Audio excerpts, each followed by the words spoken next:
لله وحده والصلاة والسلام على من لا نبي بعده وعلى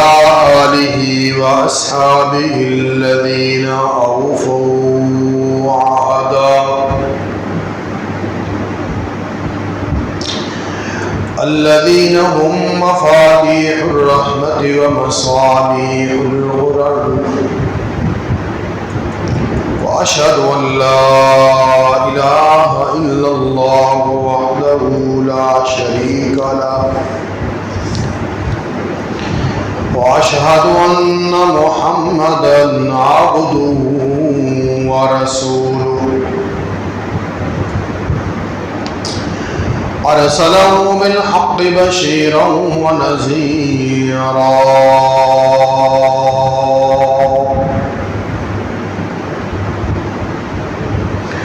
وداعيا إلى الله بإذنه وسراجا منيرا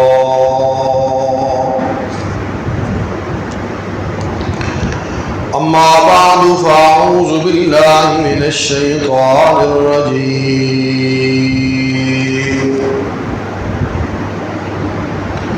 بسم الله الرحمن الرحيم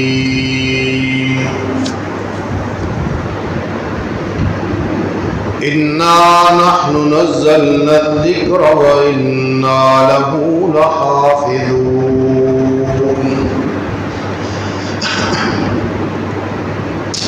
وقال تعالى في مقام آخر ومن أعرض عن ذكري فإن له معيشة ضنكا ونحشره يوم القيامة أعمى قال رب لم حشرتني أعمى وقد كنت بصيرا قال كذلك أتتك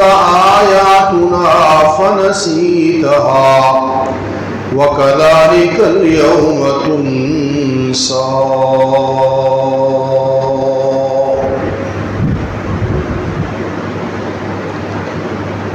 وقال النبي صلى الله عليه وسلم إن الله يرفع بهذا الكتاب أقواما ويضع به آخرين إن الله وملائكته يصلون على النبي يا أيها الذين آمنوا صلوا عليه وسلموا تسليما اللهم صل على محمد وعلى آل محمد كما صليت على إبراهيم وعلى آل إبراهيم إنك حميد مجيد اللهم بارك على محمد وعلى آل محمد كما باركت على إبراهيم وعلى آل إبراهيم إنك حميد مجيد سبحان ربك رب العزة عما يصفون وسلام على المرسلين الحمد لله رب العالمين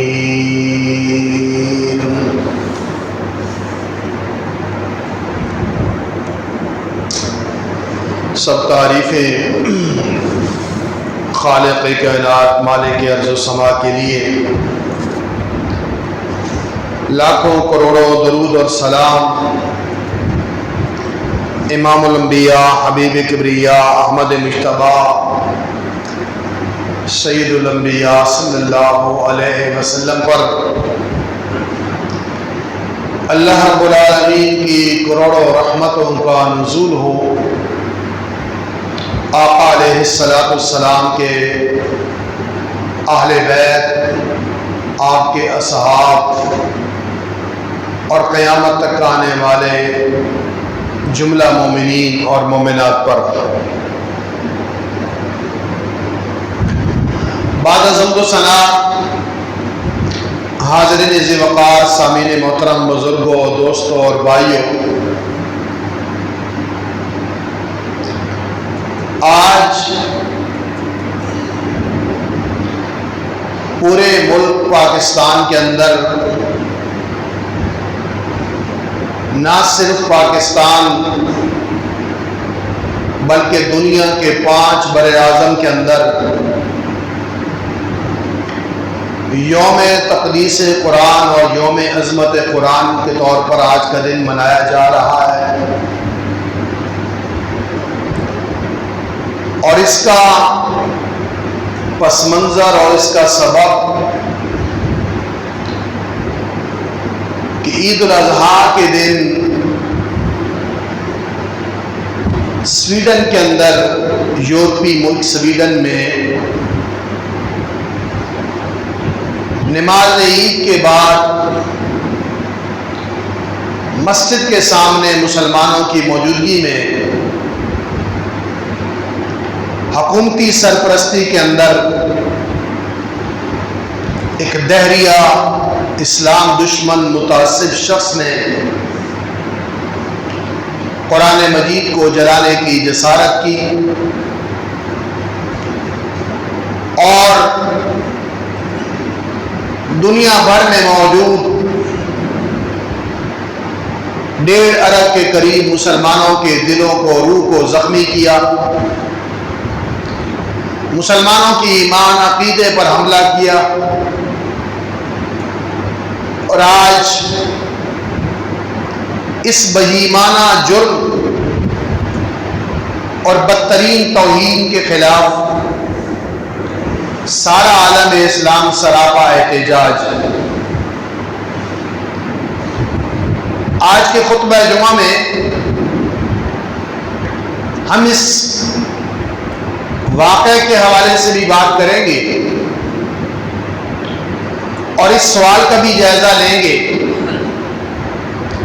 کہ آخر قرآن مجید نے ان کا کیا بگاڑا، قرآن مجید کے ساتھ اس دشمنی کا وجہ اور سبب کیا ہے۔ اور یہ صرف پہلا واقعہ نہیں ہے، اس سے پہلے بھی کئی واقعات قرآن مجید کی توہین کے جلانے کے ہو چکے ہیں۔ ان واقعات کے پیچھے، اس کے پس منظر میں اصل کیا سازش کار فرما ہے،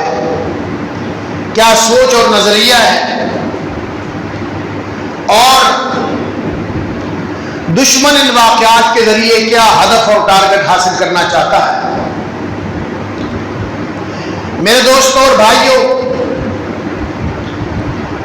اللہ رب العالمین احسن الخالقین نے انسان کی تخلیق کے بعد اس دنیا کے اندر اسے اپنا نائب قرار دیا، اپنا خلیفہ اور اپنے احکامات کو اس کائنات میں نافذ کرنے کی ذمہ داری اس زمین کے اوپر بطور نائب انسان کی لگائی گئی،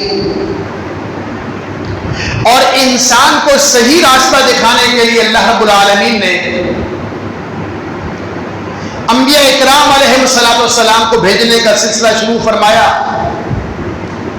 اور دنیا کے اندر جتنے بھی نبی اور رسول آئے، وہ انبیاء سب کے سب انسانی جماعت میں سے آئے، جنات میں سے یا ملائکہ میں سے نہیں آئے، کیونکہ انسانوں کے لیے ماڈل اور نمونہ انسان ہی ہو سکتا ہے، کوئی اور مخلوق نہیں ہو سکتی، کیونکہ انسان کی جو ضروریات، حاجات اور مجبوریاں ہیں وہ باقی مخلوق کی نہیں ہے۔ سو اللہ رب العالمین نے انسانوں کی ہدایت کے لیے انسانوں ہی میں سے انبیاء بھیجے، اور انبیاء اکرام علیہ السلام کے ذریعے اللہ نے آسمان اور زمین کا تعلق قائم کیا، فرش والوں کا عرش والے کے ساتھ ایک کنیکٹ ہوا، اور آسمان والے نے زمین والوں کو بتایا کہ میری مرضی اور میری رضا کا طریقہ یہ ہے کہ تم ان نبیوں کے ذریعے جو میری ہدایات اور تعلیمات تم تک پہنچتی ہیں انہیں اپنا لو، ان کے پیچھے چلو، گویا نبیوں کی پیروی، میری اطاعت اور میری رضا اور میری خوشنودی ہوگی۔ اور ان انبیاء کرام علیہم السلام کو اللہ نے پھر کتابیں دی، دستور حیات دیا، نظام زندگی دی کہ ان انسانوں کی جماعت کا، اس امت کا ہدایت اور رہنمائی کا ذریعہ یہ کتاب ہے۔ اور وہ آسمانی وحی کبھی زبور کی شکل میں آئی، کبھی اللہ کے احکامات نے تورات کی شکل اختیار کی، کبھی آسمان سے اترنے والی وحی ربانی انجیل کی شکل میں آئی، اور پھر آخر کار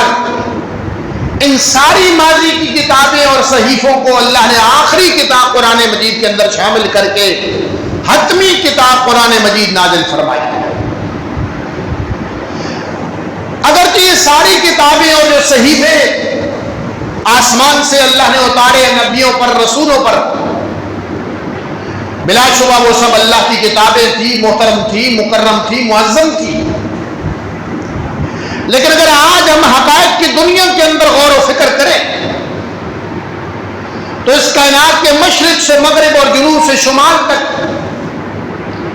ہمیں نہ تورات اپنی شکل میں ملتی ہے، نہ انجیل اپنی اصلی حالت میں ملتی ہے، نہ زبور کا کوئی نسخہ ملتا ہے،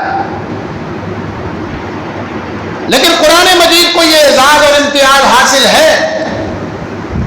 کہ 1400 سال کا سفر طے کرنے کے بعد میرا اور آپ کا عقیدہ یہ ہے کہ الحمدللہ رب العالمین سے لے کر والناس تک مکمل قرآن حرف بحرف بعینی ہی اسی حالت میں موجود ہے کہ جو آسمان کی بلندیوں سے، جو لوح محفوظ سے، عرش معلیٰ سے جبریل امین علیہ السلام کے ذریعے محمد مصطفیٰ کے قلب اطہر پہ اترا، اور پھر آپ کی زبان نبوت کے ذریعے صحابہ اکرام کے کانوں تک پہنچا اور سینوں تک محفوظ ہوا، وہ سینہ بسینہ قرآن مجید محفوظ ہوتا ہوا آج تک اس کائنات کے اندر اپنی اصلی حالت کے اندر قرآن مجید اللہ کی کتاب محفوظ ہے۔ حالانکہ تورات اور انجیل اور زبور اور باقی صحیفے بھی آسمانی تھے، ہدایات آسمانی تھی، صحیفے آسمانی تھے، احکامات ربانی تھے، لیکن وہ کتابیں محفوظ نہیں ہیں، وہ ہدایت نامے محفوظ نہیں ہیں، وہ رسولوں پر اتاری گئی جو صحیفے تھے وہ محفوظ نہیں ہیں۔ اس کی ایک وجہ تو یہ ہے کہ ان کے بعد آخری کتاب نے اور حتمی کتاب نے آنا تھا، نتیجتاً ان میں اگر کوئی کمی بیشی بھی لوگوں نے کی ہے تو اللہ نے آخری کتاب کے اندر وہ ساری کمیاں، ساری تعریفات کو ختم کر کے قرآن میں اصلی شکل میں اپنا آخری پیغام دنیا تک پہنچا دیا۔ ایک بات تو یہ ہے۔ دوسری بات یہ ہے کہ اللہ نے ساری کتابوں کے مقابلے کے اندر قرآن مجید واحد کتاب ہے جس کے بارے میں اللہ نے نزول کے ساتھ ہی ارشاد فرما دیا کہ انا نحن نزلنا الذکر وانا لہ لحافظون، اس قرآن کو ہم نے نازل کیا ہے اور اس کی حفاظت کے ذمہ دار بھی ہم خود ہیں۔ یہ بہت بڑا امتیاز اور اعجاز ہے قرآن مجید کا کہ جو ساری دنیا کی کتابوں پر اس کو ممتاز کر دیتا ہے۔ اس دنیا کے اندر حضرت آدم سے لے کر آج کے دن تک بے شمار حوادثات زمانہ ہوئے، طوفان نوح آیا، خانہ کعبہ تک کے زمین پر اثرات مٹ گئے، نشانات مٹ گئے، عالمی جنگیں ہوئی، کروڑوں انسان لقمہ اجل بن گئے، لیکن قرآن مجید ان سارے حوادث کے باوجود، ان ساری تبدیلیوں اور جنگوں اور فتنوں اور فساد کے باوجود قرآن مجید اللہ نے اس کی حفاظت کا ذمہ لیا، اور اس ذمے کو آج تک حالات اور واقعات اس بات کی شہادت دیتے ہیں کہ اللہ کا کلام بغیر کسی تحریف کے، تغیر کے، تبدل کے، چینج کے اللہ نے جو ذمہ داری لی تھی بالکل آج قرآن مجید اصلی حالت کے اندر موجود ہے۔ اور ایک قرآن مجید کی حفاظت کا ذریعہ تو یہ ہے کہ یہ اوراق کے اندر لکھا ہوا ہے، صحیفوں کے اندر لکھا ہوا ہے،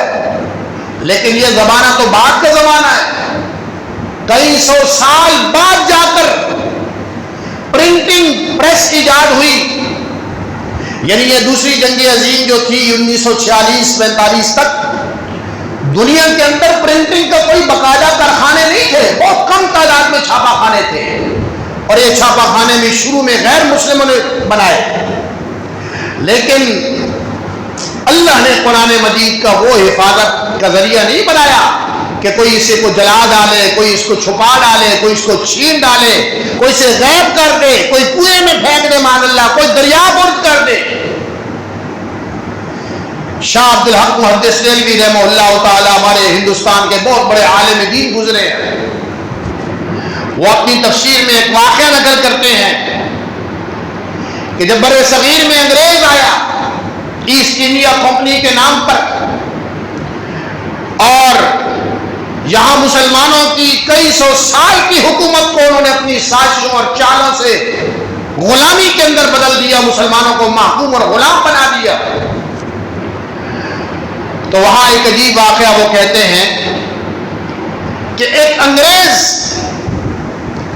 دکانوں سے جہاں بھی قرآن مجید کے نسخے ملتے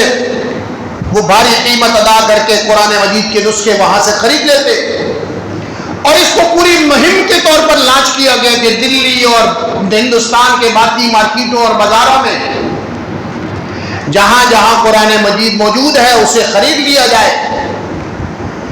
ان انگریزوں کا ایک مسلمان دوست تھا، اس نے ایک انگریز سے پوچھا کہ ارے نادان، تم تو نان مسلم ہو، غیر مسلم ہو، قرآن کو مانتے نہیں ہو، لیکن میں دیکھ رہا ہوں کہ بڑی تعداد میں تم قرآن کی نسخے خرید رہے ہو، بازاروں میں دھڑا دھڑ تمہارے لوگ جتنے بھی نسخے آ رہے ہیں اٹھائے جا رہے ہو. اس نے بڑی ایک حماقت والی مضحکہ خیز بات کہی کہ ہم نے یہ فیصلہ کیا ہے کہ مارکیٹ کے اندر جتنے بھی قرآن کے نسخے موجود ہیں وہ سارے کے سارے ہم اٹھا لیں گے، اور ہم ایک اپنا جعلی بنایا ہوا قرآن وہ مارکیٹ کے اندر سرکولیٹ کر دیں گے، اور ہم یہ دعویٰ جھوٹا ثابت کریں گے کہ لا یاتیہ الباطل من بین یدیہ ولا من خلفہ، کہ باطل اس پر آگے سے اور پیچھے سے کوئی حملہ نہیں کر سکتا، یعنی نہ اس میں اضافہ کر سکتا ہے نہ اس میں کمی کر سکتا ہے، اور اس کی حفاظت کی ذمہ داری اللہ نے اٹھائی ہے. ہم اس دعوے کو تمہارے قرآن کے اس نظریے کو جھوٹا ثابت کریں گے معاذ اللہ. تو وہ کہتے ہیں اس مسلمان نے کہا ارے نادان، یہ جو قرآن تم مارکیٹوں سے اٹھا رہے ہو اور آپ میں لکھا ہوا ہے، صحیفوں میں لکھا ہوا ہے، یہ تو تم اٹھا لو گے، چھپا لو گے، لیکن جو اللہ نے قرآن 7 سال کے بچے سے لے کر 90 سال کے بوڑھے کے سینے میں محفوظ کر دیا ہے، اس قرآن کو کیسے بدلو گے؟ تو اللہ نے قرآن کی حفاظت کا یہ انداز اپنا لیا، یہ ذریعہ بنا دیا کہ آج دنیا میں سب سے زیادہ پڑھی جانے والی کتاب قرآن مجید ہے، سب سے زیادہ پڑھی جانے والی قرآن مجید ہے، اور دنیا میں سب سے زیادہ یاد کی جانے والی، حفظ کی جانے والی کتاب بھی قرآن مجید ہے. آج عالم کفر کی دشمنی اسلام سے اور قرآن سے کیوں ہے؟ میں اپنی بات کو پچھلے جمعے کی بات کے ساتھ دوبارہ لنک کروں گا، اور رسول اللہ صلی اللہ علیہ وسلم کے حجۃ الوداع کے خطبے کے آخری الفاظ کی طرف آپ کی توجہ چاہوں گا کہ جب آپ نے زندگی کا تفصیلی خطبہ دیا اور چارٹر آف لائف، پوری زندگی گزارنے کے لیے ایک طریقہ اور ضابطہ حیات، اور میں کہوں گا چارٹر آف دی نیشن، پوری نسل، قوم، دنیا، اور چارٹر آف دی ورلڈ جو آپ کا خطبہ حجۃ الوداع ہے. ساری دنیا اگر امن چاہتی ہے، ساری دنیا اگر ترقی اور سکون چاہتی ہے، خدا کی عظمت کی قسم اٹھا کے کہتا ہوں، اگر یہ امت، یہ دشمنان اسلام صرف میرے آقا کا حجۃ الوداع کا خطبہ نہ لیں تو ساری دنیا امن کا گہوارہ بن سکتی ہے اور ترقی کی زینے طے کر سکتی ہے. اس میں آپ نے ارشاد فرمایا تھا طویل خطبے کے بعد، فرمایا ترکت فیکم امرین، لوگوں میں تمہارے درمیان 2 چیزیں چھوڑے جا رہا ہوں. جو لوگ عربی جانتے ہیں، ترکتو کا مطلب ماضی کا صیغہ ہے، میں چھوڑے جا رہا ہوں۔ یہ اشارہ تھا کہ میری، اور آپ نے اسی موقع پر ارشاد فرمایا تھا اس خطبے کے آغاز کے اندر کہ لوگوں میری بات غور سے سنو، ہو سکتا ہے میری اور تمہاری دوبارہ ملاقات جہاں نہ ہو۔ یہ آپ نے خطبے کے آغاز میں صحابہ کو متوجہ کر دیا تھا کہ یہ دوبارہ موقع نہیں ملنے والے۔ آج میری بات کو توجہ سے سنو، اپنے پلے باندھ لو۔ اور خطبے کے اختتام پر آپ نے فرمایا تھا دو چیزیں تمہارے حوالے کر کے جا رہا ہوں، ترکت فیکم امرین لن تضلوا ما تمسکتم بہما، کتاب اللہ و سنت نبی، ایک اللہ کا قرآن اور دوسرا محمد مصطفیٰ صلی اللہ علیہ وسلم کی سنت اور آپ کا فرمان۔ یہ اس امت کی حیات، اس امت کی روح اور اس امت کی بقا کا ضامن ہے یہ چیزیں، قرآن اور محمد رسول اللہ کا فرمان۔ اب اس فرمان کو ذہن میں رکھیے، فرمایا جب تک تم قرآن کے ساتھ جڑے رہو گے اور جب تک نبی مہربان کے ساتھ جڑے رہو گے، دنیا کی کوئی طاقتور سے طاقتور قوم کو دنیا سے نہیں مٹا سکتی، تمہیں ختم نہیں کر سکتی۔ افغانستان کے لوگوں پر 1000 کلو بارود، 1000 ٹن بارود برسایا گیا، لیکن بم برسانے والے تھک گئے اور سینے اور شہادتیں پیش کرنے والے نہ تھکے۔ آج بھی افغانستان کے مسلمان زندہ ہیں، آج بھی وہاں کے سپیکروں سے توحید کی آوازیں اور نعرے بلند ہو رہے ہیں، اور آج بھی افغانستان کی دھرتی پر اللہ اور اس کے رسول کا قانون نافذ ہے۔ ساری سازش یہی تھی کہ ان افغانیوں کو زندہ نہ چھوڑو کہ یہاں سے اسلام کے غلبے کی تحریک نہ اٹھے، لیکن دنیا جتنا بھی کر لے ہوتا وہی ہے، مدعی لاکھ برا چاہے پر کیا ہوتا ہے، وہی ہوتا ہے جو منظور خدا ہوتا ہے۔ تو میں عرض کر رہا تھا اس قرآن کو اللہ نے قیامت تک کے لیے اپنی حفاظت میں لیا، اپنی ذمہ داری میں لیا، اور دنیا کے اندر لوگ کہتے ہیں کفار کا یہ اسلام پر ایک حملہ ہے، اعتراض ہے کہ اسلام تلوار کے ذریعے پھیلا، اسلام طاقت کے ذریعے پھیلا۔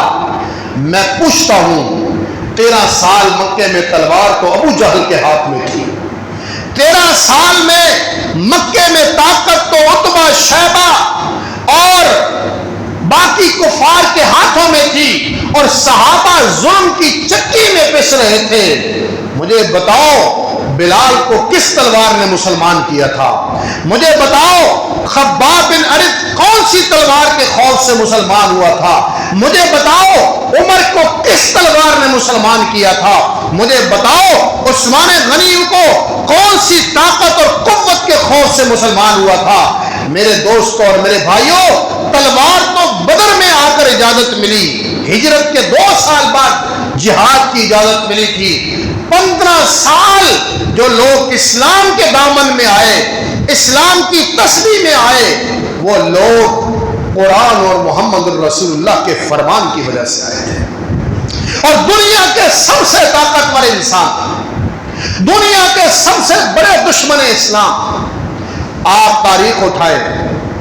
مطالعہ کریں، حضور کی زندگی کے پہلے دن سے جب آپ نے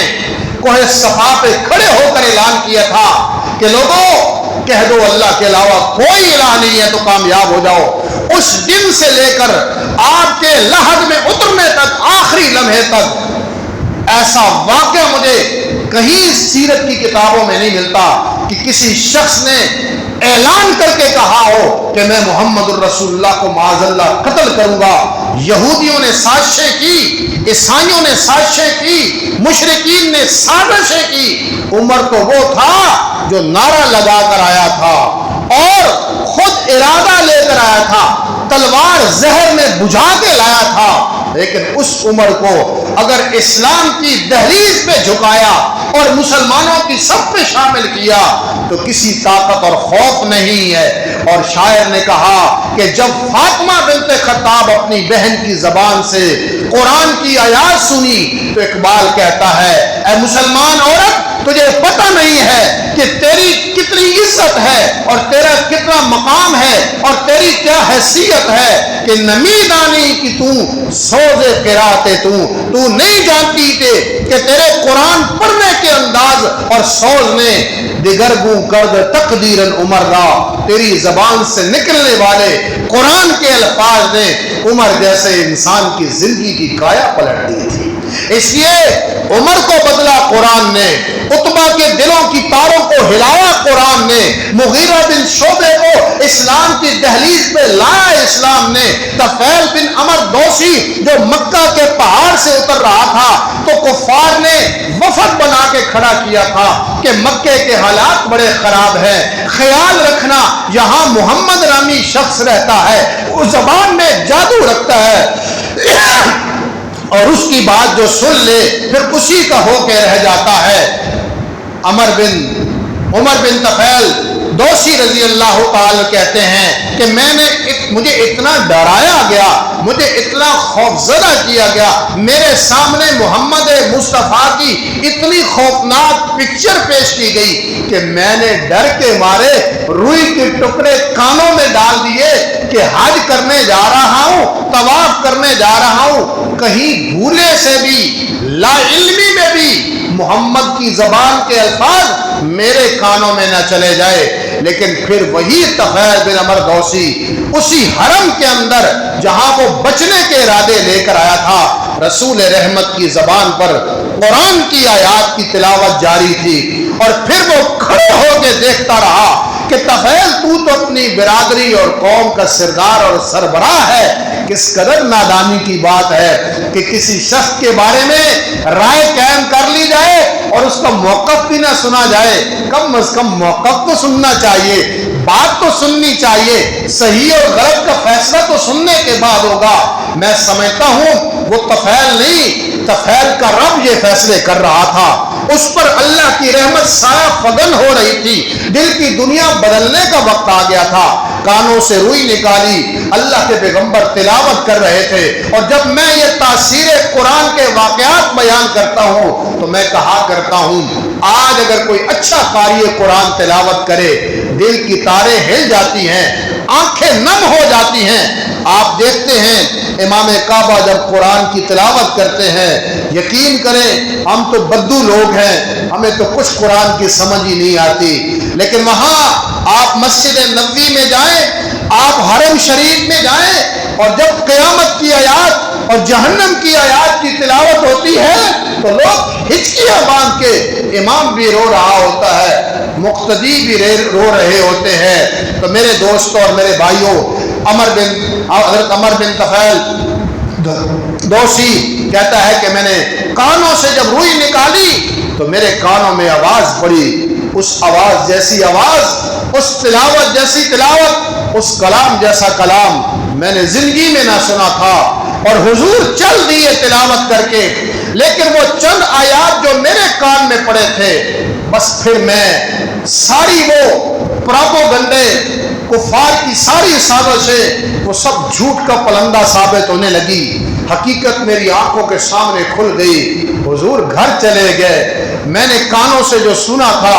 مجھے یوں لگا کہ وہ جانے والا شخص میرا دل بھی ساتھ لے گیا ہے، کہ میں یہاں کھڑا تھا، میرا دل حضور کے پاس چلا، اور میں جب حضور گھر چلے گئے کافی دیر کشمکش میں رہا، آخر کار چل کے حضور کے دروازے پہ گیا اور دستک دی کہ آقا جو کلام آپ سے سنا ہے وہ اور سنائیے، اور میرے دل کے زنگ کو اور شرک کو صاف کیجئے۔ اس قرآن کو سن کر پھر طفیل بن عمر دوسی اسلام کی دہلیز پر آ گرا، اسلام کا مجاہد اور اسلام کا غازی اور مجاہد بنا، اور پھر واپس قبیلے میں گئے تو پورے قبیلے کو اسلام کی آغوش میں لائے۔ میرے دوستوں اور میرے بھائیوں، اس دور کے اندر بھی جب ہر طرف کفر تھا، طاغوت کا غلغلہ تھا، ظلم اور جبر کی اندھیری رات تھی، اللہ کے پیغمبر قرآن پڑھتے تھے، قرآن سناتے تھے، اور سورہ حامیم سجدہ میں قرآن مجید کی آیات ہیں، اللہ کہتا ہے وقال الذین کفروا لا تسمعوا لهذا القرآن، یہ کافر کہتے ہیں قرآن مت سنو، والغوا فیہ، شور کرو اس میں. جب حضور قرآن پڑھتے تھے یہ تالیاں مارتے تھے تاکہ ہمارے کانوں میں آواز نہ جانے. لعلکم تغلبون، تاکہ قرآن کی بجائے تمہارا شور حضور کی آواز پر غالب آ جائے. لیکن جب وہاں سے تقدیر بدلنے کے فیصلے ہو جائے تو پھر امیر حمزہ کو اسلام کی دہلیز پر کون لایا؟ پھر باقی صحابہ کو. حضرت اسید ابن حضیر یہ سردار تھے مدینہ کے، اور حضرت مصعب ابن عمیر رضی اللہ تعالیٰ عنہ جب سفیر اسلام بن کر مدینے میں گئے تو کہتے ہیں میں بیٹھا تھا شہر سے باہر تو یہ آ گئے اور بڑے غصے میں اور کہنے لگے اے جوان، تو ہمارے شہر میں آ کر لوگوں کو ہمارے دین سے بدرا کرتا ہے، تو نئے دین کے بارے میں یہاں کوششیں کر رہا ہے، چل یہاں سے نکل. انہوں نے کہا بھائی جان میں مسافر ہوں، پرائے دیش سے مکہ سے آیا ہوں، آپ کے ہاں مہمان ہوں، کچھ تو آداب اور حیا ہوتی ہے. آپ سردار ہیں، عقل بند اور دانا ہیں، میری بات تو سن لیجئے، میرا پیغام تو سن لیجئے. اور مصعب ابن عمیر رضی اللہ تعالیٰ عنہ نے جو دیار غیر میں تھے اس غصے میں بکھرے ہوئے اسید ابن حسیر جو سردار تھا اس کو قرآن مجید کی چند آیات پڑھ کے سنائی. اور وہ اسید جو چند لمحے پہلے حضرت مصعب کو قتل کرنے اور جلا وطن کرنے پر اصرار کر رہا تھا، اب وہی حضرت مصعب ابن عمیر کے قدموں میں بیٹھ کر قرآن کی سماعت کر رہا تھا. اور حضور مکے میں تشریف فرما تھے اور یہ مدینے میں انقلاب اور اسلام کا سورج طلوع ہو رہا تھا، اور وہ سردار قرآن مجید کی آیات سن کر مسلمان ہوا. اور صرف 1 سال میں حضرت مصعب ابن عمیر نے 80 افراد کو ہلکا بگوش اسلام کیا. اور وہ 80 افراد کمزور نہیں تھے، قبیلوں کے سردار تھے. اس حقیقت سے شاید آج کا مسلمان واقف نہ ہو، لیکن دشمن جانتا ہے اس امت کو غلامی کی زنجیروں میں جکڑ دیا گیا ہے. اس امت کی تباہی اور بربادی کے لیے اپنوں نے سازشیں کی اور ہمارے حکمران ان کے سہولت کار اور اعلیٰ کار بنے. عراق تباہ کیا گیا، سوڈان تباہ کیا گیا، یمن کی اینٹ سے اینٹ بجائے گی، فلسطین کے مائیں بہنیں بیٹیاں اور بچے سال سے ذبح ہو رہے ہیں، نسل در نسل قربانیاں دے رہے ہیں. افغانستان کے اندر ساری دنیا کا اسلحہ 42 ممالک کی فوج بھیڑیوں کی طرح نہتے افغانیوں پر ٹوٹ پڑے. مسلمان ہیں، لاکھوں کی تعداد میں مسلمان قتل ہو چکے ہیں، آج تک لاکھوں کی تعداد کے اندر معذور ہو چکے ہیں، لیکن مسلمان ہیں. اس راکھ کے ڈھیر کے اندر سے پھر چنگاری پیدا ہوتی ہے اور پھر یہ کھڑا ہو جاتا ہے مسلمان. مارنے کے باوجود، بم مارنے کے باوجود یہ اسلام اور مسلمان کا نام ختم نہیں ہو رہا. یہ پریشانی روز بروز بڑھتی چلی جا رہی ہے. یہ 9/11 کا واقعہ جو 2000 میں ہوا تھا، 2002 میں غالباً، تو اس وقت جو ورلڈ ٹریڈ سینٹر پہ حملے ہوئے تھے ایک پورا پلان تھا، ایک پوری سازش تھی یہ یہودیوں کی مسلمانوں کو دنیا کے اندر دبانے کے لیے. میں اس تفصیل میں نہیں جانا چاہتا، لیکن اس ورلڈ ٹریڈ سینٹر کے واقعے کو بہانہ بنا کر مسلمانوں کی تباہی پھیری گئی. عراق کے اندر مسلمانوں کا قتل عام کیا گیا اور 21-22 سال تک ہمارے پڑوس کے اندر بارود برستا رہا. مجھے گلہ بش سے نہیں ہے، مجھے گلہ اوباما سے نہیں ہے، مجھے گلہ ان سے ہے جو 22 کروڑ مسلمانوں کے نمائندے ہیں. اسلامی پاکستان کے حکمران جنہوں نے سڑکیں دی اب امریکی اسلحہ وہاں پہنچانے کے لیے، جنہوں نے فضائی حدود دی امریکہ کے لیے، جنہوں نے اپنے ایئرپورٹ دیے امریکہ کے لیے، آج دنیا کی کوئی عدالت شاید آپ کو مجرم ثابت نہ کرے، لیکن رب جلیل کی قسم جب انصاف کی عدالت میدان حشر میں لگے گی ان حکمرانوں کے گریبان ہوں گے اور لہو بہتے ہوئے افغانیوں کے ہاتھ ہوں گے، اور وہاں یہ کہیں نہیں بھاگ سکیں گے کہ تم نے سہولت کاری کی تھی، تم بھی کلمہ گو تھے، یہ بھی میرے پیغمبر کے کلمہ گو تھے، تم نے ان کو ذبح کیا، کہ ہماری معیشت بچ جائے, ہمارا ملک بچ جائے, لیکن تمہیں دنیا میں نشان عبرت بنا دیا. آج تمہارا روپیہ 270 روپے, ڈالر $1 270 کا ہے, اور جن افغانیوں کو تم نے ان بھیڑیوں کے حوالے کیا تھا 22 سال وہ ظلم کی چکی میں پستے رہے, آج ان کا روپے 70 روپے کا $1 ہے. ان کی معیشت آگے بڑھ رہی ہے, وہاں اشیاء سستی ہیں. یہ تو دنیا میں اللہ نے بتایا ہے, جو آخرت میں میدان حشر میں عدالت لگے گی, فلا تظلم نفس شیئا, اور ایک ایک پائی کا وہاں حساب دینا پڑے گا. اس لیے عالم کفر نے بم آزما لیے, بارود آزما لیا, لیکن مسلمان ہے, ختم نہیں ہو رہا. اس لیے یہ سازش کی گئی ہے کہ مسلمانوں کے وجود کی بنیاد قرآن اور محمد رسول اللہ کا فرمان ہے. یہ سویڈن کے اندر واقع ہوا ہے, اس سے پہلے ناروے کے اندر واقع ہوا, ڈنمارک کے اندر کو واقع ہوا, اور یہ واقعہ جو ابھی ہوا ہے یہ ماضی کے واقعات سے زیادہ تکلیف دہ ہے, انتہائی بدترین, شرمناک, بہیمانہ ہے کہ جب لاکھوں فرزندان توحید دنیا بھر کے مسلمان حج کے لیے خانہ کعبہ میں جمع تھے, عرفات کے میدان کے اندر تھے, جب دنیا بھر میں کروڑوں فرزندان توحید سنت ابراہیمی ادا کر رہے تھے, نمازیں اور خوشی بانٹ رہے تھے, عین اسی موقع کا انتخاب کیا گیا اور سویڈن کی عدالت کی اجازت سے حکومت کی سرپرستی میں پولیس کی کسٹڈی, حفاظت اور سکیورٹی کے اندر ایک دہریہ انسان مسجد کے سامنے جا کر قرآن مجید کو جلاتا ہے, اور وہ قرآن کو جلا کر 22 کروڑ مسلمان صرف پاکستان کے نہیں بلکہ 1 ارب 35 کروڑ مسلمانوں کے دلوں کو, ایمان کو, روح کو, عقیدے کو جلانے کی کوشش کی جاتی ہے. لیکن سوال یہ ہے, ہمارے ذہنوں میں سوال یہ آتا ہے, آخر قرآن کیوں جلاتے ہیں؟ کبھی کسی مسلمان نے انجیل تو نہیں جلائی, کبھی کسی مسلمان نے زبور اور تورات تو نہیں جلائی, آخر یہ کبھی کسی مسلمان نے معاذ اللہ حضرت عیسیٰ کا پتلا نہیں جلایا, خاکے نہیں بنائے, حضرت موسیٰ کے نہیں بنائے, کیونکہ ہمارے لیے آمن الرسول بما انزل الیہ من ربہ والمؤمنون, اللہ کے پیغمبر کہتے ہیں مجھ پر ایمان لانا ہے تو پہلے میرے سارے بھائی انبیاء اکرام پر ایمان لاؤ. موسیٰ پر ایمان نہیں لاؤ گے, ایمان مصطفیٰ قبول نہیں ہے. عیسیٰ پر ایمان نہیں لاؤ گے, ایمان مصطفیٰ قبول نہیں ہے. نوح پر ایمان نہیں لاؤ گے, ایمان مصطفیٰ قبول نہیں ہے. ابراہیم پر ایمان نہیں لاؤ گے, کلنا آمن باللہ, سب پر ہم ایمان لاتے ہیں. اس لیے مسلمان تو ایسی حرکت نہیں کرتے, لیکن سویڈن ہو, ڈنمارک ہو, یورپ کے دیگر ممالک ہوں,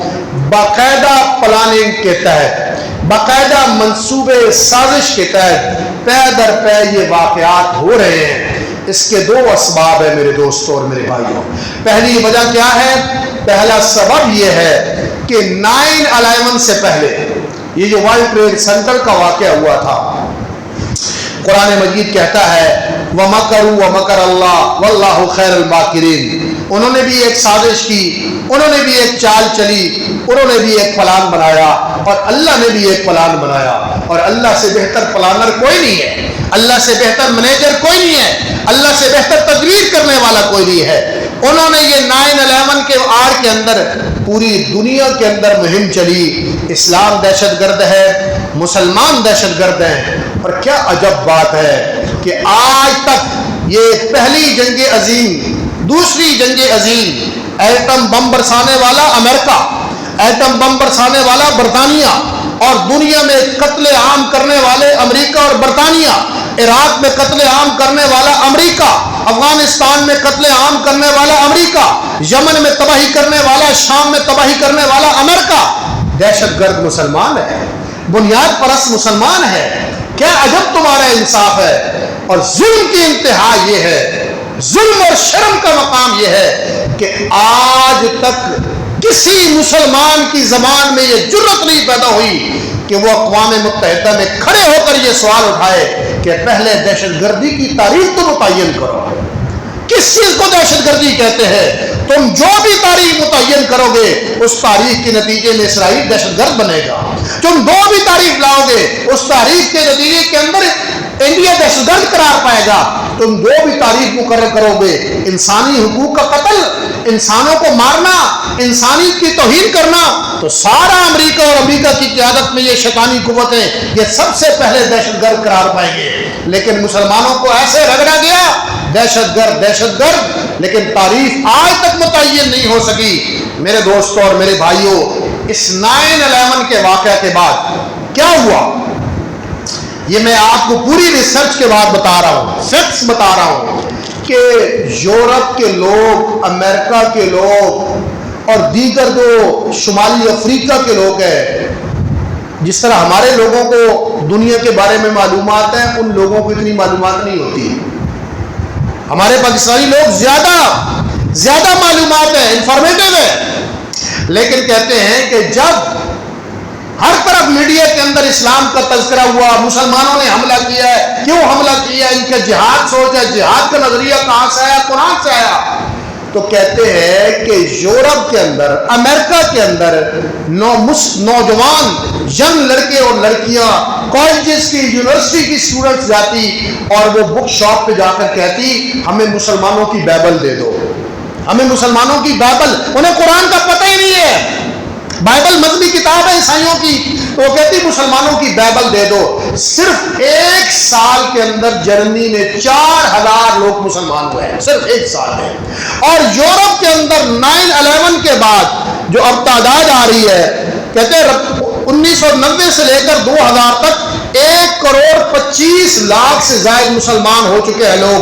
اور 2001 9/11 کے واقعے کے بعد امریکہ سمیت دنیا بھر میں مسلمانوں کی تعداد دگنی ہو چکی ہے. بڑی تیزی سے اسلام پھیل رہا ہے، اور اس کا سب سے بڑا سبب کیا ہے؟ مولویوں یہ تقریرہ نہیں لے کہ مسلمانوں نے عمل بھی نہیں لے، وہ صحیح پتہ دے. مسلمان اسلام کے راستے میں خود سب سے بڑی رکاوٹ ہے. لوگ اسلام قبول کر رہے قرآن پڑھ کے. ایک کیٹ سٹیونز یورپ کا ایک بہت بڑا سنگر تھا، معروف، بہت دولت تھی، بہت پیسہ تھا.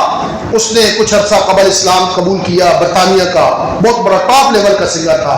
اور وہ کہتا ہے کہ میں نے قرآن مجید کو پڑھا تو میرے دل کے اندر جو آگ اور بے سکونی تھی اس قرآن کو پڑھ کے وہ سکون میں بدل گئی. میں بندر کی طرح تھا، ایک درخت سے دوسرے درخت پر جیسے اچھلتا ہے. میں گانے گاتا تھا، لوگ میرے فین تھے، فالوور لاکھوں میں تھے، لیکن میرے اندر سکون نہیں تھا. اس قرآن کو پڑھ کر مجھے اللہ نے اسلام کی دولت سے مالا مال کیا اور میرے اندر سکون کی دولت آ گئی. اسی طریقہ سے پھر یہ محمد علی باکسر تھا جو 3 دفعہ انٹرنیشنل باکسر بنا ہیوی ویٹ کے اندر. اس نے اسلام قبول کیا، اس کے بھائی نے اسلام قبول کیا. ابھی ریسنٹلی تھوڑا عرصہ پہلے برطانوی وزیر اعظم جو ٹونی بلیئر تھا،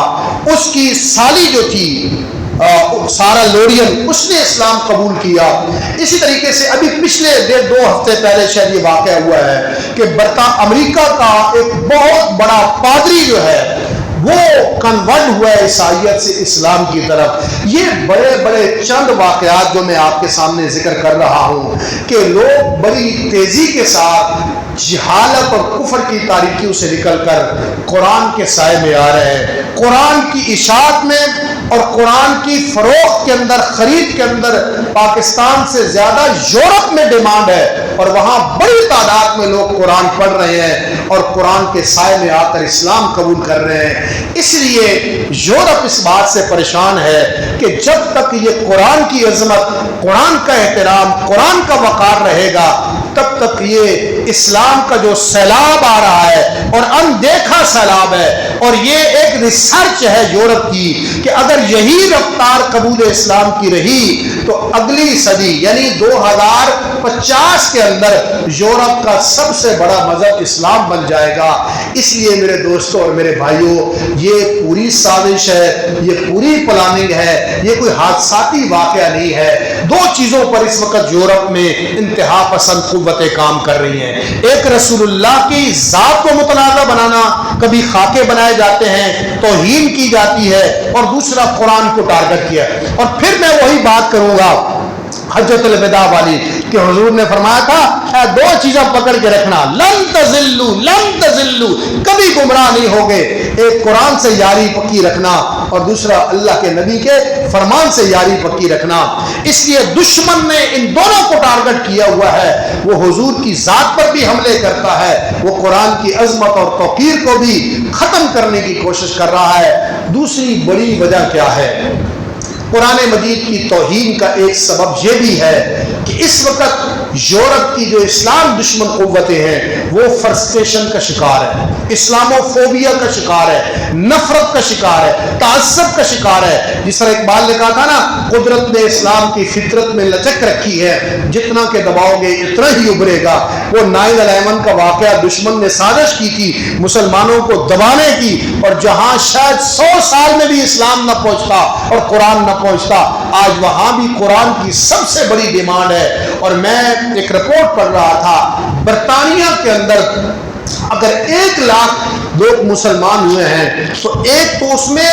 اسلام قبول کرنے والے 70-80% ینگ جنریشن ہے، 40 سال سے نیچے کی تعداد کے اندر ہے۔ اور دوسرا اس میں سب سے خوبصورت بات یہ ہے کہ جس عورت کو انسانی حقوق کے نام پر لوگوں نے گھروں سے نکالا تھا، آج وہ اس کی حرمت بھی پامال ہو گئی ہے، اس کے سر سے خامن، چاچا، ماما، تایا کی چھت بھی چھن گئی ہے، خاندانی فیملی سسٹم تباہ ہو گیا ان کا۔ 66%، 100 میں سے 66% اسلام قبول کرنے والی تعداد خواتین کی ہے اور نوجوان خواتین کی ہے۔ آج یورپ کی عورت اسلام کے سائے میں آ رہی ہے، پردے کے سائے میں آ رہی ہے، لیکن بدقسمتی سے ہماری بیٹیاں یورپی کلچر کو فالو کر رہی ہیں، شادیوں پر، مہندیوں پر ڈانس کر کے، انڈین گانوں کے اوپر دوپٹے اتار کے اس ظلم سے اور اس آگ سے یورپ نکلنا چاہ رہا ہے، اور ہماری بچیاں اس آگ کے اندر کود رہی ہیں۔ محمد الرسول اللہ کی بیٹیاں اور حضرت فاطمہ الزہرا کی روحانی اولاد ایسا نہیں ہوتی۔ اپنی بیٹیوں کو نہیں سوچنا چاہیے۔ آج یورپ کے اندر سویڈن کے اندر سکاف لینے پر پابندی لگا دی گئی ہے، فرانس کے اندر سکاف لینے پر سکاف کیا ہے؟ ایک ہوتا ہے نقاب، پردہ نہیں، نقاب نہیں، سکاف، سر ڈھانپنا، یہ سیکولر ہونے کا دعویٰ کرتے ہیں۔ وہاں ننگا پھرنے کی تو اجازت ہے، انسانی حقوق کہتے ہیں، لیکن آپ سکاف نہیں لے سکتے کیونکہ اس کا رشتہ قرآن سے ہے۔ اس بیٹی کا رشتہ محمد رسول اللہ کی بیٹی فاطمہ الزہرا سے ہے۔ میں آج اس وطن عزیز کے بیٹیوں سے کہتا ہوں کہ یورپ کی بیٹی سے پوچھو کہ وہ اپنے سکاف کے لیے کس قدر قربانیاں دے رہی ہے، اور تم ہو کہ تمہیں باپ کہتا ہے دوپٹہ سر پہ لے لو، بھائی کہتا ہے دوپٹہ سر پہ لے لو، اور تمہیں یہ دوپٹہ بوجھ محسوس ہوتا ہے۔ آج ان دوپٹوں کے سروں پہ رکھو، کل رسول اللہ کے سامنے جاتے ہوئے، فاطمہ الزہرا کے سامنے جاتے ہوئے تمہیں فخر ہوگا، شرمندگی نہیں ہوگی۔ کہیں ایسا نہ ہو کہ اسلامی ملک کے رہنے والی بیٹیاں کل شرمندہ کھڑی ہو میدان حشر میں، جب میدان لگے گا صدیق اکبر کی بیٹی ام المومنین سیدہ عائشہ صدیقہ کے سامنے اور سیدہ فاطمہ الزہرا رضی اللہ تعالی عنہ کے سامنے، جس نے کہا تھا کہ جب بیماری کے آخری دن آئے، آج ہم نام تو لیتے ہیں اہل بیت کا اور ان کے نام پر کھاتے اور پیتے اور گاتے اور ناتے بھی پڑتے ہیں، لیکن کاش ہمیں پتہ ہو کہ اہل بیت کون تھے۔ جب آخری وقت آیا حضور کی لخت جگر کا، آپ کی بیٹی کا، تو فرمایا لوگوں میری وصیت یہ ہے کہ میرا جنازہ رات کی تاریکی میں اٹھایا جائے۔ فاطمہ بنت محمد یہ بھی گوارا نہیں کرتی کہ محمد رسول اللہ کی بیٹی کے جنازے پر بھی غیر محرم کی نظر پڑے۔ آج اس فاطمہ کی بیٹیاں کھلے بال نکال کے دوپٹے اتار کے بازاروں میں پھریں اور پھر وہ یہ سمجھے کہ ہم رسول اللہ کی امت ہے اور ہم روز محشر حضور کی امت کی صف میں کھڑے ہوں گے۔ اس لیے آج یورپ کی بیٹی شاید جس نے مغرب کے ماحول میں پرورش پائی ہے، اور جو آج کئی وہاں جرمانہ ہے، $100 یا $200 جرمانہ دیا جاتا ہے اگر آپ سر پہ سکاف کر لیں۔ کویت کے ایک مسلمان عرب نے، تاجر نے، اس نے بھی اعلان کیا، اس نے کہا میں یورپ کی بیٹیوں سے کہتا ہوں سر سے سکاف نہ اتارنا، یہ ہماری حرمت ہے، ہمارے موقع کا جرمر ہے، اسلام کی نشانی ہے، یہ فاطمہ الزہرا کی میراث ہے۔ تمہارا جتنا جرمانہ ہوگا یہ محمد الرسول اللہ کو روحانی بیٹا ادا کرے گا۔ وہاں یہ جنگ چل رہی ہے اور یہاں کیا جنگ ہے، اور ہماری بیٹیاں کس راستے پر ہیں۔ یہ قرآن کی عظمت اور قرآن کی توقیر میرے دوستوں اور میرے بھائیوں، اس کی عظمت کا اور اس کے تحفظ کا ایک ہی طریقہ ہے، قرآن سے محبت کریں۔ صرف یہ محبت نہ ہو کہ شادی کے دن، نکاح والے دن، بارات کی جب رخصتی ہوتی ہے تو میں دیکھتا ہوں پورا ہفتہ گھر میں گانے چلتے ہیں، موسیقی چلتی ہے۔ ایک وقت تھا کچھ ہمارے معاشرے میں شرم و حیا ہوتی تھی، محلے میں فوتگی ہو جاتی تھی، محلہ تو دور کی بات ہے، گاؤں میں فوتگی ہوتی تھی تو شادی والے کہتے تھے ڈھول نہیں مارنے، کوئی آواز نہیں اونچی بڑھ کرنی کیونکہ گراج فوتگی ہوئی ہے۔ سچی بات ہے، اب بے حیا ہو گیا ہے معاشرہ، پڑوس میں بھی فوتگی ہو تو رات کو چھت میں ڈیک لگا کر ہم گانے سننے سے باز نہیں آتے۔ خدا کا خوف کرے، اگر آج ان کے گھر میں جنازہ پڑا ہے تو کل میرے گھر میں بھی جنازے کی نوبت آ سکتی ہے۔ اس لیے میرے دوستوں اور میرے بھائیوں، سارا ہفتہ شادی پر ناچ اور گانے اور ہندو رسمیں کرنے کے بعد جب وہ بیٹی نکلتی ہے تو پھر ہم قرآن اس کے سر پہ رکھتے ہیں کہ قرآن کے سائے میں بیٹی جائے۔ نہیں میرے دوستو، قرآن سر پہ نہیں، اس کی سینے میں محفوظ کرنے اور اس کی زندگی میں داخل کرنے کی ضرورت ہے کہ میری بیٹی یہ قرآن لے جا اور اس کو پڑھنا اور اپنے بیوی خاوند کے حقوق کا خیال رکھنا اور اس قرآن کے مطابق زندگی گزارنا۔ تو میرے دوستوں اور میرے بھائیوں، آج عالم کفر ایک صف پر آ چکا ہے، وہ قرآن کو بھی، اس کی بھی توہین کر رہا ہے، وہ قرآن کو بھی مٹانا چاہتا ہے، وہ اللہ کے رسول کی شان اور عزت پر بھی حملہ آور ہے۔ میرا اور آپ کا فرض یہ ہے کہ ہم پہلے سے زیادہ بڑھ کر قرآن کے ساتھ جڑ جائیں، ہم پہلے سے زیادہ عشق مصطفیٰ پر اپنی جانیں اور عزت اور مال اور آبرو قربان کرنے والے بن جائیں۔ اور اس کا طریقہ یہ ہے کہ قرآن کے نظام اور رسول اللہ نے جس چیز کے لیے جد و جہد کی تھی کہ یہ دنیا اور یہ امت اس قرآن کے لائے ہوئے نظام کی وجہ سے امن کا گہوارہ بن جائے۔ آج دنیا میں آگ لگی ہوئی ہے، ہر طرف غربت ہے، فاقہ کشی ہے، ظلم اور جبر ہے۔ خدا کی قسم، جب میں بازاروں میں جاتا ہوں، کبھی کبھی رکشوں اور ٹیکسیوں میں سفر کرنے کا موقع ملتا ہے، میری عادت ہے میں سوال کرتا ہوں، پوچھتا ہوں کیسا گزارا ہو رہا ہے۔ چند دن پہلے کی بات ہے، ٹیکسی ڈرائیور سے میں نے پوچھا، حالات واقعات معلوم کیے؟ تو میں نے کہا کھانا پینا کتنے وقت کا اور گھر کا نظام کیسے چلتا ہے؟ تو وہ بھاری آواز ہو گئی اور کسی اور دنیا میں چلا گیا۔ کہنے لگا صاحب کیا پوچھتے ہو، صبح گھر سے ایک وقت کھانا کھاتا ہوں اور سارا دن پانی پی کے گزارا کرتا ہوں کہ میرے گھر کے بچے بھوکے بیٹھے ہوتے ہیں اور شام کو ان کے لیے دال اور آٹے کا بندوبست کرنا ہوتا ہے۔ اس ظلم اور جبر کی حالات کا خاتمہ اسی طرح کا ہو سکتا ہے کہ ہم سود سے پاک قرآن کے نظام کے لیے کھڑے ہو جائیں اور ان لوگوں کی سپورٹ کریں جس قرآن کا نظام اس دنیا میں نافذ کرنا چاہتے ہیں۔ لوگ کہتے ہیں کہ جی کیا کریں، میرے ووٹ سے اور میری محنت سے تو نظام نہیں بدل سکتا، لیکن یاد رکھ لے جب بلال حضور کے ساتھ آیا تھا اس نے یہ نہیں کہا تھا حضور آپ تو 4 بندے ہیں، آپ تو 4 افراد ہیں، میرے آنے سے کیا ہوگا۔ خدا کی قسم بلال نہ آتا تو شاید پھر فتح مکہ کا واقعہ بھی نہ ہوتا۔ اس لیے آج اسلام مغلوب ہے اور یہ قرآن کا نظام بھی مغلوب ہے، اور یہ ہم سے رو کے کہہ رہا ہے کہ میری عزت پہ اگر پہرا دینا ہے تو اس قرآن میں جو لکھا ہے اس قرآن کے نظام کو لانے کی کوشش کرو۔ اللہ میری اور آپ کی جان مال عزت آبرو اس قرآن کے نظام کے لیے اور محمد مصطفیٰ کی حرمت کے لیے قبول کر لے۔ کہ دشمن نے کہا تھا کہ یہ فاقہ کش مکتا نہیں موت سے ذرا، روح محمد اس کے بدن سے نکال دو۔ انشاءاللہ العزیز یہ عشق مصطفیٰ کی شمع دلوں میں روشن رہے گی اور محبت مصطفیٰ اور قرآن کی عظمت ہمارے دلوں میں روشن رہے گی تو دنیا کے اندر کوئی بم ایسا ایجاد نہیں ہوا جو شوق شہادت کو شکست دے۔ یہ ہمیں ماریں گے، ہمیں گولی اور اسلحوں سے ماریں گے، لیکن ہم قرآن اور محمد مصطفیٰ کے محبت کے جذبوں سے اور اس عشق سے دوبارہ زندہ کھڑے ہوں گے، اور انشاءاللہ دنیا میں قیامت تک مسلمان اللہ اور اللہ کے نبی کا فرمان زندہ رہے گا۔ وآخر دعوانا الحمدللہ رب العالمین۔